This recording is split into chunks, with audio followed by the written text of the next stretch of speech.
Welcome to today's video. Yesterday we started making this dream catcher, and today we are going to finish it. Yesterday we made the 3 dingly tiny dream catchers that were going to be hanging off this big one, and today we're going to finish this big one and attach those small ones and add a few details, and it's going to be awesome. To keep the look consistent, I'm going to continue using this tan yarn that we used in yesterday's video.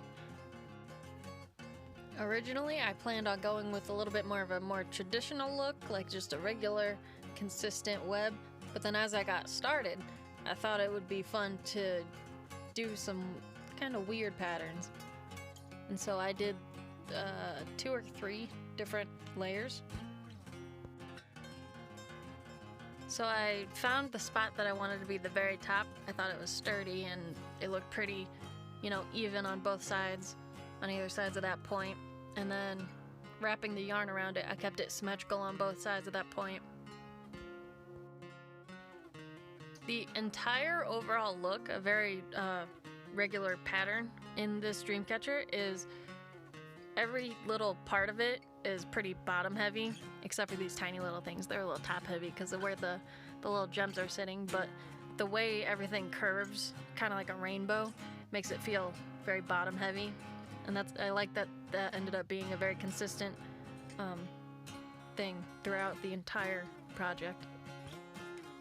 To tie these feathers on, I just tied them together, like I placed them horizontally together and I wrapped around vertically, and then I bent them a little bit and I wrapped around between those pivot points horizontally.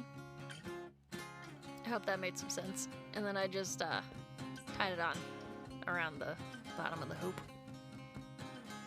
If you remember yesterday's video, I made a huge mistake using the amethyst and rose quartz. They were very slippery.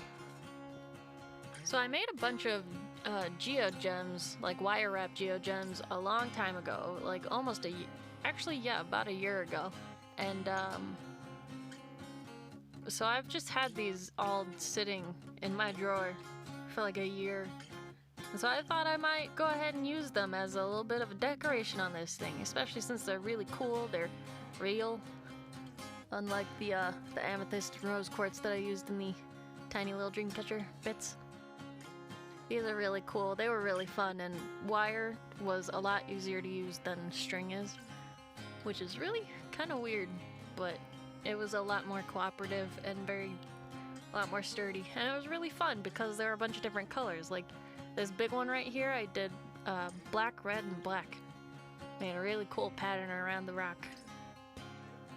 I wanted to fill in a little bit of the space in the middle with a big rock, and to help fill in that space, I made this part a little dangly, kind of just free floating.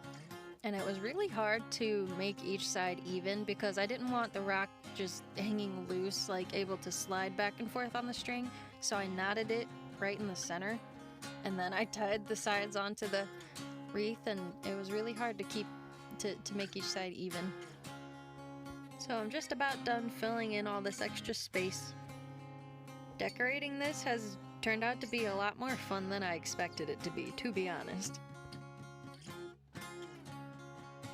This gem right here has always stood out to me. It's probably the prettiest one. It's my favorite. I hope you enjoyed the video. I hope it was a bit inspirational for you. I am very pleased with how mine turned out, and I absolutely look forward to seeing yours. I'm so excited. This turned out to be a much bigger project. I hope you're having a fabulous day, and happy crafting!